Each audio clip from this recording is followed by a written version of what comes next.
We give giant minuses to all the neocons that are spouting out against Rand Paul, and turn off your cell phone notification. My girlfriend knows I'm talking about liberty. She's getting rowdy. Welcome to the Lions of Liberty podcast. Here is your host, your guide, your shining beacon of liberty, Mark Claire. Welcome on back, folks, to the Lions of Liberty podcast. This is episode number 113, and you can find the show notes for today's show at lionsofliberty.com/113. Today's show is sponsored by LibertyManiacs.com, your one-stop shop for political and satirical apparel and merchandise. As a listener of this program, you can receive a 10% discount on your entire order by using discount code Lions of Liberty. That's one word, Lions of Liberty, at checkout. So head on over to LibertyManiacs.com and express your inner Liberty Maniac. And we are back once again. Yes, this is no ordinary episode of the show. This is another edition of Rand Pauluses and minuses. Rand Pauluses and minuses. And as always, I am joined by our resident Rand Paul aficionado, expert, analyst, what have you, Brian McWilliams. Welcome back to the Lions of Liberty studios. Thank you so very, very much. Hello to everybody out there in the world of liberty, and glad to be with you to discuss some more Rand pluses and minuses. Now, it's been a while since we started doing this show. It's the third or fourth edition? I don't know. I don't really keep track of it too much, but, just as a recap, since we might have some new listeners, some people who haven't heard the show in a while, or at least this particular segment of our show, Rand pluses and minuses, why don't you just give everybody out there a quick little debriefing on why it is we sit in the Lions of Liberty studios around once a month or so and spend an entire episode talking about this Rand Paul character. Well, as everybody knows, Rand Paul is officially running for president and doesn't quite jive with a lot of the GOP crowd in his political views. So, being a liberty-leaning politician, we know he's not a true libertarian. He is dominating a lot of the news lines, especially in our neck of the woods. So the man deserves attention. He deserves to have his goings-on graded, in my opinion, from a liberty lens. And so we go through every week, and I have a column you can check out, lionsofliberty.com/Rand, and find out what he does. And lionsofliberty.com/.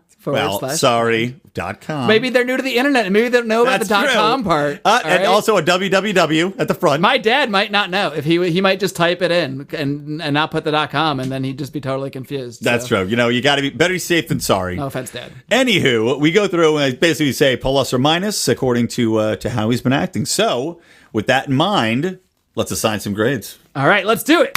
So let's start off with the thing that's, I guess, been on really everyone's mind when it comes to Rand Paul these last couple of weeks here, and that is his whole sort of filibuster / protest against the renewal of certain provisions of the Patriot Act, which enabled warrantless surveillance and that kind of thing. And, all the hoopla surrounding that. Obviously, a lot of libertarians and libertarian-leaning folks like ourselves. Well, we see ourselves as libertarians. We're not just leaning, for those of us new to the show. But, a lot of people are praising him, obviously, for bringing attention to the Patriot Act, for at least being the only one of note to actually stand up and try to stop these provisions that just keep renewing every few years without any opposition whatsoever.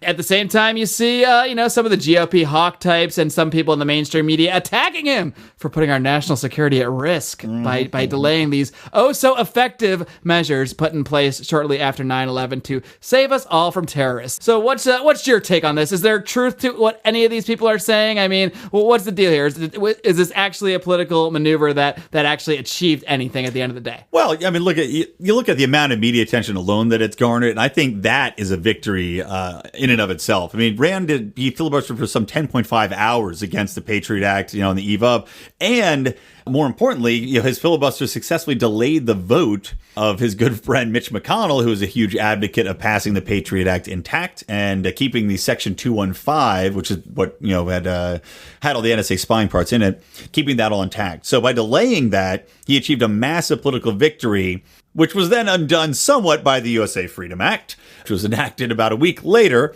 and gave a lot of the NSA powers back, although in a little bit weakened form. But yeah, he scored a big political victory, made Mitch McConnell look bad, which I personally enjoyed. And in the meantime, a lot of Americans were made aware of even more so who Rand Paul is and what he stands for, and especially when his views come to the NSA. Now, what was interesting, you talk about some of the people who opposed his filibustering, of course, Mitch McConnell being one of those. McConnell hasn't been terribly vocal about it, has he? I could be wrong. I don't know. I've seen like McCain out there really strong and Peter King out there really strong. But McConnell, I mean, he's obviously wanted to pass it. He was the one attempting to pass it. But I haven't seen him as much in the media attacking Rand because they still do have that sort of It is interesting, semi-friendly relationship. And when I was writing this up before, I had said that maybe this was a breaking point and that the alliance between McConnell and Rand was going to fall apart. I mean, McConnell was just quoted, I think, today as saying that he was still, bears no ill will towards Rand, and it's all cool in the hood, G. So whether that remains Did true, he use that phrase actually? McConnell's hipper than you think. Quote. He's slinging slang Mitch on McConnell, I quote, "It's all good in the hood." Yeah. Now, what was interesting though is Lindsey Graham is one of the guys who is also running for candidate for president, and he has been attacking Rand left and right. One of the things that he said was that Rand has, he also said he was using this to grandstand, and he said, "Oh, Rand Paul, he's more afraid of the NSA than he is of ISIS." Now, that's ridiculous, of course, but, well, what is it ridiculous? We can talk about that. I mean, yeah, I mean, I think I'm more afraid of the NSA than ISIS, too, actually. Yeah, actually. I mean, I don't think ISIS is well, a lot of people are listening to our conversation right now because we're going to put it on the internet. Right. But I don't think ISIS is normally listening to my phone calls, normally listening to my conversations, normally reading my emails and my texts, and I can't really say the same for the NSA, considering everything we know, so... Right. In terms of immediate threats, I mean... Yeah, the NSA is much more imminent danger. I mean, they could black bag me at any point. The ISIS would have to go through a lot more hoops. Yeah, they got to get in a boat or, get over here somehow.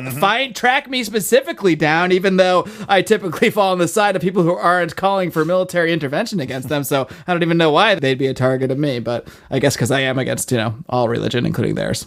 But that's a side note. Well, make sure you hide your bumper sticker, ISIS, USIS, we all sis for ISIS. Ooh, I like that. Yep. Put it on the store. I wonder if our friend Dan McCall at Liberty Maniacs will whip that shirt together. Huh? I don't know. If he's listening to the podcast, I guess we'll find out. This is a test. This is a test for him.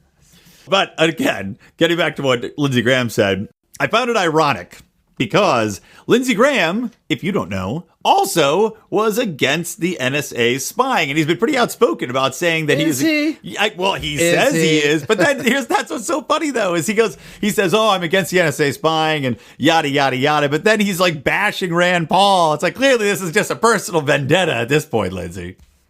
Yeah, I mean, it seems to be personal because Lindsey Graham is apparently so invested in this issue that he didn't even vote on the USA Freedom Act, although he tweeted out, as you mentioned in your Twitter roundup, which we'll link to in the post for the show, lionsliberty.com/113 in the show notes. But yeah, Lindsey Graham didn't even vote on this. I'm not even sure why, but he said he would have voted no on the USA Freedom Act. Yeah, he's clearly out raising funds somewhere. In between accusing Rand Paul of grandstanding on the filibustering to raise funds, he's probably out raising funds and missing key votes on USA Freedom Acts, etc. Yeah, he even says the USA Freedom Act compromises our privacy and our national security. I would have voted no.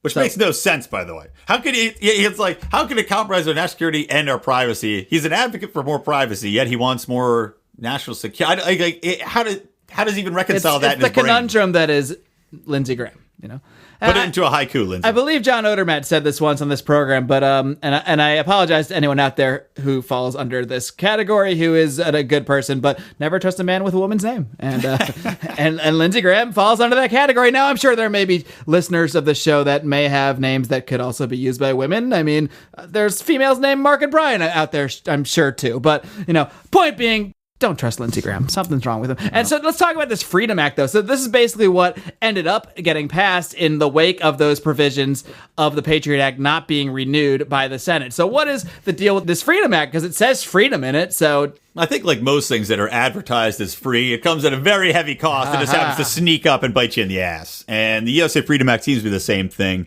I mean, when it first came around, and I'm struggling to remember the name of the senator who introduced it, but when it first came around, it did have a lot more protections built into it. Well, the funny thing is, Justin Amash, I believe, was one of the original authors of the bill in the House, the House bill, but he ended up voting against the House version of the bill because, of course, it went to committee, and they added all this other stuff that added back in spying. King and codified it in law. So in some ways, it's actually worse than the Patriot Act because this stuff don't sunset, folks. Right, exactly right. It extended a lot of this stuff. And basically what the changes were is like, they can't get the giant bulk data collection just blanket. That they can't do anymore. So, hey, small victory there. But what they can do is that all the phone companies still have all these registries, and the United States government now has to go through a minor process to get basically giant swaths of data. It's a tiny bit of red tape that really going to accomplish. Sure, they basically need to issue sort of their own FISA-type warrant, which will get rubber stamped, but that warrant doesn't... In a secret court. In a secret court, of course. Well, what other kind of court would there be? It's a secret court, of course. So they got to go to their little secret court, get their little approval, and it's like, well, great, at least they use warrants, but then the warrant can say, like, we have a warrant for Verizon for the phone records. Right. And so now the warrant, they can just sweep up all those, everything that falls under that Verizon category. So it's really not any much of a protection. That's why Justin Amash came out and spoke against it, even though he originally helped author a bill. And that's why even Lindsey Graham had to go out and speak out against it. Even Senator McConnell, I have his tweet here. He was against the so-called, he even called it the so-called USA Freedom Act. So it's interesting that it did seem to pass with overwhelming support, but certain people that aren't necessarily known as privacy advocates still kind of came out against it, probably for, I don't know, political reasons. Right, yeah. They wanted to still maintain that air of, supporting privacy while, still also on the other hand, maintaining their tough on terrorism, national security, whatever, tough guy thing. So yeah, it's too bad Rand didn't create his own, not Rand, but his Rand PAC, the Liberty Super PAC, something like that. Create another ad like they did for the filibustering of the Patriot Act, including eagles and flames and everything else. This is kind of a side note, but like my favorite moment from that whole Twitter roundup was Justin Amash's response to Peter King. Peter King quoted out, "Today's Senate NSA vote is a victory for America." Peter King, of course, is a massive neocon who is all about the Freedom Act for this very reason. For freedom over ignorance and defeat for ISIS, Edward Snowden, and Rand Paul. And Justin Amash replied, "Lols, what?" Which was just classic. That's nice trolling, yeah. It's perfect trolling and accurate because, what? I mean, come on. Yeah. So, to sum up, this was a huge Paulus. Paulus. Ding, ding, ding, ding, ding. So you don't buy into any of the part where, this was all just political theater. Rand knew it, that there was going to be the Freedom Act passing anyway, and that, this is all just for show and just to drum up donor support. No, of course not. Look, Rand's been going against the spying forever. He said he was a supporter of Snowden forever. He's been doing this for years before he even decided he was going to run for president. Clearly, he's, look, politicians are going to take advantage of situations no matter what. So I might have gotten an email, in my inbox saying, I'm going to be filibustering. We have to stop the Patriot Act. Please send me $10. Then again, every senator does this, or any politician does this. So I don't think it's a, the ends justifying the means type of thing, or that that was intended at all. This was an important piece of legislation that Rand stood up and tried to stop something that was going on that was very nefarious. Well, I'm going to go back to our pal Peter King for a minute here, because Peter King came out against Rand Paul, and he actually called Rand Paul disgusting for fundraising off of NSA reforms. Let's just take a listen real quick to what this guy said. What Rand Paul did was absolutely disgraceful. Listen, Adam and I can have difference over the NSA. Those reforms, those changes, they were debated, they were worked on, and the fact is that 99% of the Senate wanted the debate to go forward. Rand Paul actually wanted to shut down the NSA for several days, serving no purpose other than for him to use it to raise money for his presidential campaign. That went beyond the limits of intelligent debate, of rational debate, and to me, it violated his position as a senator. We can have differences, we can debate them, we can work them out. You can vote against NSA if you want to, but to use your one-person power to unilaterally shut it down, knowing that it was going to be reopened in several days. So all he was doing was hurting American security, and at the same time, asking people to send him contributions. That was shameful and disgraceful. Speaking of shameless and disgraceful, is anyone more shameless and disgraceful than Peter King? No, he's disgusting. He's disgusting. And that accent, also disgusting. So what do you think of his views on what Rand Paul did there with the Senate bill and the filibustering? I'm Peter King, cake boss. What Peter King is saying there is just so outlandish and insane, frankly. It's like, okay, so Rand Paul shouldn't even talk about this. He shouldn't, they're saying we want to hear debate, but the thing is, There's been debate about this for years. Well, he doesn't want to hear debate, and renewed like 3 times. They don't really want to hear debate though, because what they always do when it comes up for renewal, they go, "Oh yeah, we'll have to talk about this eventually," and then it comes down to it. They're like, "Oh, well, hey, we forgot about this debate." All the week leading up to the Patriot Act, they were debating all sorts of stuff and not actually debating the Patriot Act. They were just gonna let it go and renew and try to renew it, with a really quick vote at the last minute and say, "Oh, we need to take the vote now for national security. Sorry, no time to debate." But they've had freaking years to debate. They don't actually debate it in the Senate ever, and then they act like there's no time to debate it when it comes time for renewal. So Rand Paul actually did what he's supposed to do and actually held their feet to the fire and actually said, "No, I'm not going to let this stuff just go through without actually debating it first." So that's all he was actually trying to do, is force a debate in the Senate, and he actually did. He actually did get some back and forth in the Senate for the first time in over 10 years. They're actually debating the freaking Patriot Act. So shut up, Peter King. Yeah, and that's also my rant of the week. Right, kudos to that. And also, isn't it wonderful how he falls back on the standard neocon fear mongering that goes on? Oh my God, we shut down the NSA and put this whole country at risk. It's like, give me a break. Man, I kind of hope Peter King runs for president now, just so we can do impressions of him. Oh, he would be wonderful. I haven't had a good presidential impression since we did our Nixon Halloween thing. Yeah, it's time for an update then, huh? Yeah. So, let's move on to some other things. Like we Whoa, I'm the host here. Are we filibustering this topic? Yeah, we are filibustering about the filibuster. Non-stop filibustering. Peter King, does he get a plus or minus? Oh, Peter King, he gets a giant minus. I agree. Giant minus for Peter King. And we're never going to talk about you again, pal. Well, I hope. I kind of hope he just keeps railing on. I'm very entertained by him. All right. Going back to Lindsey Graham for just a moment, Rand Paul did have a response to Graham's rhetoric about NSA and ISIS, which we'll get back to 10 minutes later. But Rand did have a response to Lindsey's earlier remarks, his little nanny poo-poo about NSA and ISIS. So what did Rand have to say about what Lindsey was sort of remarking to him? Well, I mean, what Lindsey had said was that Rand Paul cares more about the NSA than ISIS, as you mentioned. And basically his response was that Lindsey Graham's got, he says the stuff Lindsey Graham's saying doesn't rise beyond, quote unquote, middle school kind of rhetoric, which I agree with. It's just basically comparing apples and oranges and trying to lump them together. So he's saying, okay, what scares Americans? Okay, ISIS. Everybody's scared of ISIS, even though, as we already previously discussed, it's a bit ridiculous to be so. So let's say that Rand Paul thinks the NSA is even worse. It makes no sense. It's based in nothing. It's based in just illogical, again, fear-mongering towards America. So it's a shameful act, and I'm glad Rand Paul took him on and called him out on it. Because frankly, I think Rand Paul does a good job when these things come up. He's a great troller and he's got great responses to people. I mean, I love it. I don't know if it's, resonating with mainstream America or anything, but in terms of my enjoyment of his campaign, his little quips back and forth with these guys are my favorite thing to watch here, because he's good at it. He's witty. Yeah. Well, and also he has a good comment here, which he responds, but he also makes a good point here. He goes, ultimately, if you want to talk to adults about, is ISIS a threat to our country? Yes. Is NSA a threat sometimes to our liberty? Yes. I personally don't think you have to trade one for the other, which is the truth. You don't have to trade liberty for security, which is something that we constantly are harping about, and rightly so, because everything seems to be that. Everything, the progression of society and the progression of our politics and the regulatory laws, everything's going towards, we must give our liberty, keep giving away our rights in the efforts to keep ourselves safe. And it's just not true. It doesn't have to happen. Sure, that goes back to everything that he's been saying this whole time about the Patriot Act. We don't need to give up all of our liberty and give up our privacy just to have security. It's this false paradigm that's being presented to us, and it's the kind of thing that even Lindsey Graham and Peter King and all these guys, the same kind of false paradigm these guys are pushing forward. Right. And it's either liberty or security. No, it can be both. In fact, it is both, because you can't be secure if you're not secure in your liberty. Right, exactly right. And also, the NSA hasn't been proven to do anything as far as these data programs everybody is talking about.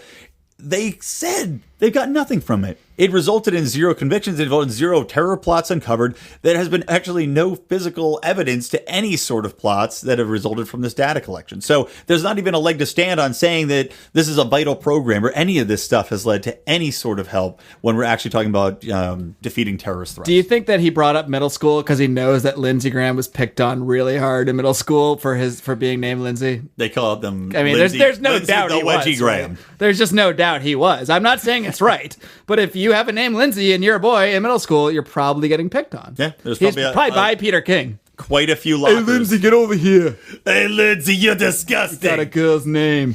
All right, moving along now. That pretty much sums up our filibuster and filibuster-related talk. To sum it up, we give it all a giant Paulus. And we give giant minuses to all the neocons that are spouting out against Rand Paul. And turn off your cell phone notification. My girlfriend knows I'm talking about liberty. She's getting rowdy. All right, Brian, we got a couple more stories to look at, but I need to take a minute out to tell everyone about our newest sponsors at LibertyManiacs.com. Guys, if you're anything like me and like to wear your political beliefs on your sleeve, Liberty Maniacs is there to help you literally do just that. Liberty Maniacs is an independent brand that designs and sells some of the world's favorite political and satirical apparel and merchandise.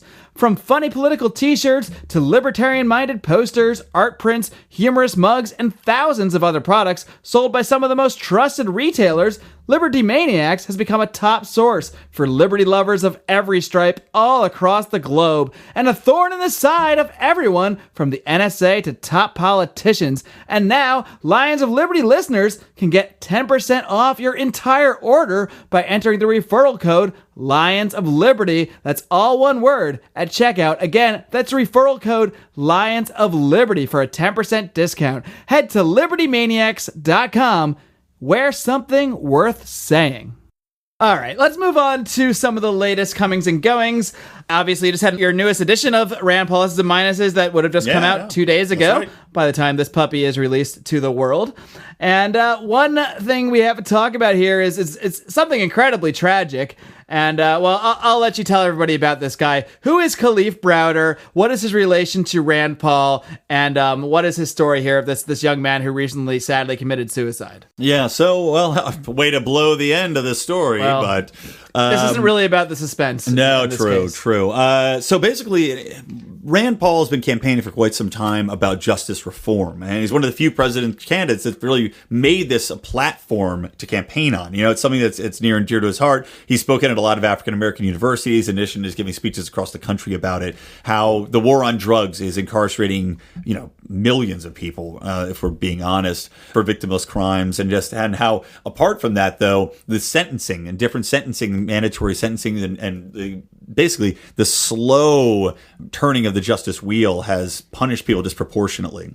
Now, Kalief Browder was Rand's face for this justice reform movement. He was an African-American man, or boy at the time. When he was 16, he was accused of stealing a backpack, allegedly, because those charges were dropped. So he said he was innocent the whole time. Now, Kalief was put into Rikers Island prison, one of the most brutal prisons in the country. Yes. It's like world famous for being a place you don't want to go. Yeah, exactly right. It's like, hey, welcome to Shivtown, population you. And it's, I think you should perforate your own liver just to make sure you have a few stabs going in. He was due to go to trial, and they put him into Rikers Island before that. He was there for 3 years, still never got to trial. The prosecution finally dropped the case in 2013. So how did they get away? I mean, it's a little bit of a sidetrack, and there's no real answer here. It's more just rhetorical, but how on earth these people get away with keeping a kid in jail for 3 years without ever bringing him to trial? I have no idea. It's insanity. And I mean, I think a lot of it has to do, and this is what, again, another point Rand makes, is he always calls it the Martin Luther King had said, it's the other America. And it's the fact that this kid was, poor, did not come from a good neighborhood. I'm sure his family didn't have money to hire an attorney and incur thousands upon thousands of dollars of legal fees to fight it. Some public attorney who this kid is just another piece of paper on his desk, some other file he's got to go through and put a stamp on. Yeah, he's a low priority, and let's be honest, he got sentenced, or he got put in Rikers Island sentenced to nothing. Never sentenced to nothing, but he was accused of stealing a backpack. That's what this kid was. Whose backpack was it? I don't know. Peter Probably King's? Peter King's. Exactly. You take my bag, we'll send you to Rikers Island. I gotta have my Mott's apple juice. This impression is devolving every time we do it. I'm reading about this case, and hold on. I have to tell you, it gets even worse. You go, because I'm getting fired up just looking at this. Oh, I know. So it's easy to get fired up about. So while he's in prison, though, as you would presume, he was attacked by other inmates. He's a little kid. Yeah, exactly. He's a kid in a world of men, and I don't even want to speculate on what potentially happened during these attacks, but he was attacked repeatedly. That's been documented. In addition, there's video of this. He actually was assaulted and brutally beaten up by guards while he was in custody, the 16-year-old kid.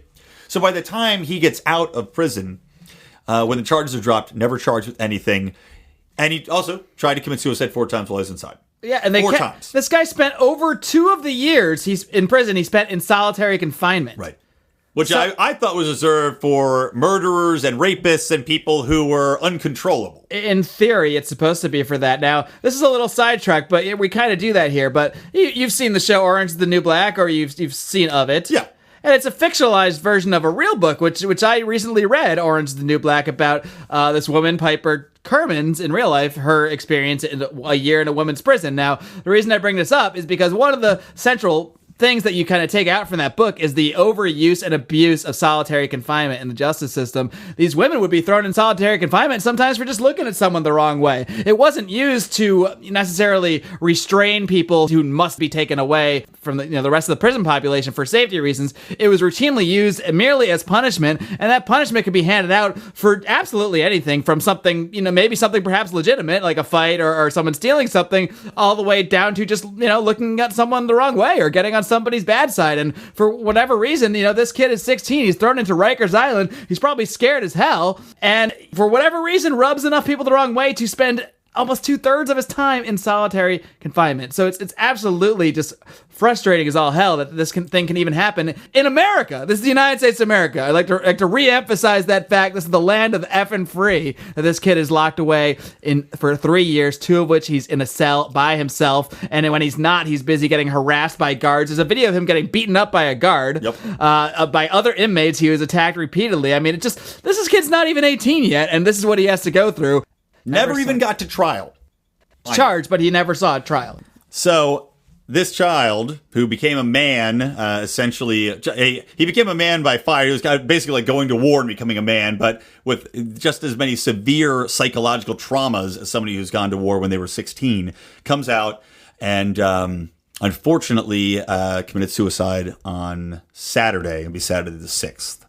So, and you actually called this in your article this past week's edition of Rand Pluses and Minuses. You referred to this as a post-trauma execution enacted by the state of New York and its justice system. And that's completely the way I feel. And it is, because it's going to be hard to argue to anyone that the 3 years he spent in jail, essentially being tortured in various ways, psychologically and physically, is not what directly led to his death here. And I don't even know what else to say about this, except for the fact that, it's sad that this kid, who was in many ways the poster child for what Rand Paul is talking about, it's sad that this is how we'll know his name. This is how he'll be remembered. And it's easy to point out one thing, to point at Kalief Browder, or to point out at Brian Aiken, a victim of New Jersey's gun laws, somebody I've interviewed on the show, and to just point out that specific situation of injustice. But the problem is, doing that for every Kalief Browder, there's 1,000 Kalief Browders we never heard of. Right. There's so many of them out think there. about in Chicago. They have the black sites in Chicago where this kind of thing goes on constantly. That's a short time period, but nobody's charged. Their lawyers aren't allowed to see them, but these people are brought in and beaten and sometimes murdered. And how many people are in there? And I think I'd love to see stats on it, but how do you even know? I'm sure they're not easily attainable.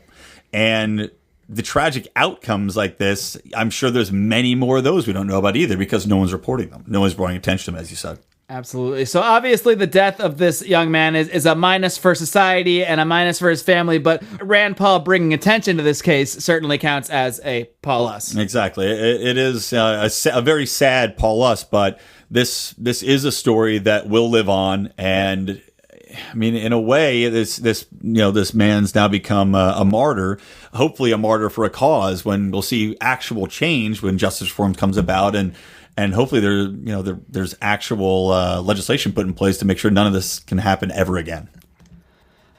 All right, now we don't like to hit down notes ever here, but it's hard to talk about this case and not have it be a downer without just ignoring reality altogether. But we will try to end things on a less or more a more lighthearted note, you might say.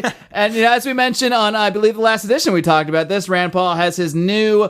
I almost called it his new podcast. Rand Paul does not have a podcast, as far as I know. But he has his new report he does now once in a while. It's called The Waste Report, where he, goes and looks at some ridiculous instance of taxpayer funny being taxpayer funny? Funny money. It's funny money to these guys, isn't it? The way they spend it. Just printed in reams. So this week, Rand looked at, Hey, it's your column. I'll let you take the floor here and tell us about this ridiculous thing. Well, you brought this to my attention. You were the innovator for this section of the column. They don't need to know what goes on behind the scenes. I was trying to give you the credit. That's true. That's Liberty After Call Dark. us for me. Liberty After Dark. So anyway, yeah, basically the Waste Report this one. Rand cited, and this isn't a lot of money in the overall scheme of things, but still $500,000. It's a lot. It's a lot to me. More hey, we know what we could do with $500,000? Pay Dalbert more? The kind of podcast We could buy pump out. about 25,000 Liberty Maniacs t-shirts. Exactly. Maybe even 25,000 and 250 more with the 10% discount you can get by using lionsofliberty.com discount code. Anyway, that was smooth. Go on. All right, continuing on. So in Afghanistan, where we have great relations going on with all of those people, the U.S. State Department is actually sponsoring a cricket league. Yes, you heard right, a cricket league. The sport that no Americans really know much about, but it involves throwing a ball at some wickets. It's very popular in a lot of countries around the world. I still don't understand cricket. I'm English and I don't understand it. I've seen it played. I don't either. I see a guy whack a thing with a paddle. And then he runs back and forth a bunch of times. Yeah, you got to run back and forth. At some point he stops. Sometimes the people catch the ball. Sometimes they don't catch the ball. Either way, there's a bunch of running around. Yeah. So anyway, so they're sponsoring this league though for $500,000 a year, and it's basically, and there's a hard time believing this. The goal of it is because they think people will watch the league on television. Now, let me remind you, and Rand cites this too, about 0.003% of the population in Afghanistan own televisions. So they want you. They're kind of busy, fighting for their lives and, trying to get, a bite of food to eat that Right. By the way, did we quote unquote, capture bin Laden? Oh, no, it was Pakistan. Let's say if it was Afghanistan, they shot his TV. So that was one less TV. But that was Pakistan. Anyway, so they're supposed to watch it on TV. They shot his TV. And by watching it on TV, they will then not go out and join ISIS or Al Qaeda or any of the other terrorist organizations. So they'll be so busy watching cricket. Yeah, that's the idea. Who's got the time to be a terrorist when you got a cricket match? Now look, I'll admit I don't have the time to be a terrorist. Got Game of Thrones to watch. I was behind on that until last night. Now my terrorism has fallen off with the advent. I mean, I've been watching a lot of Daredevil lately. There's just not that much time to build bombs anymore. No, Netflix, man, you can watch it anywhere now. It's really taken away from all of my terrorists. There may be some truth to this. Plus, there's all these great podcasts to listen to here at lionsofliberty.com. You can find all our podcasts at lionsofliberty.com/podcast for the full archive. Please come join us on social media, facebook.com/Lions of Liberty. Find us on the Twitter at Lions of Liberty. Find us on our Facebook forum where we can talk about all this stuff. We'll link to this all, of course, in the show notes, lionsofliberty.com/113 for this show. Do you have any final thoughts about? It's been a really good week here for Rand, and no minuses to speak of. No, this week. it's been a good couple weeks. This week, the only minus last week was his WWE ad, which we won't get into, but it was basically to promote the filibuster and was ridiculous. And even that was by his PAC. So it was by his PAC. Legally speaking, we can't distribute it to him, right? But he is. He's sitting in his I don't know. So trailer. Yeah, but no, he's been on a real roll. He hasn't done anything. He hasn't said anything stupid. He hasn't done anything stupid. He hasn't put his foot in his mouth. And you know what it is for me? It was really easy. I mean, there was a time in maybe 2013 where it seemed like every other week I was just writing an article or you were writing an article criticizing Rand Paul, because there's a lot to criticize, and we want to be fair. We want to praise and criticize both when appropriate. But it's like this campaign season is bringing out all these leechy neocons, like the worst of the worst, like Lindsey Graham and Peter King and all these guys, and it really does make you realize how much better he is than all these neocon icky scumbags. So it's hard not to support him when you see him against these guys. But so what's our current tally from the very beginning? What's our current tally of the Pauluses and minuses? So here? he is at 63 Pauluses to 22 minuses and 4 pushes, because I have pushes. Those damn pushes, those 4 pushes. I hate the pushes. I know you hate the pushes, but the salt and pepper commercial was in my head, and I started pushing things, and then you push it. Salt and pepper reference. That seems like a good time to end up the show, don't you think? Yeah, I think we probably hit the wall. All right, folks. Well, it has been another edition of Rand Pauluses and minuses. Rand Pauluses and minuses. Like I said, we do this show every once a month or so. I don't really have a schedule because, that's hard. And I don't want to do things that are hard. I want to enjoy the campaign season for all it is. So we will keep doing this show. Again, find the archive of all the editions of the Rand Pluses and Minuses articles and podcasts at lionsofliberty.com/Rand. Until next time, folks, why don't you live long and live free? Because if you don't, Peter King's gonna come to your house and make your lives freeze. If you don't know, Then you know, if you don't know, then you know, if you don't know, then you don't Peter. nose in your nose. Peace.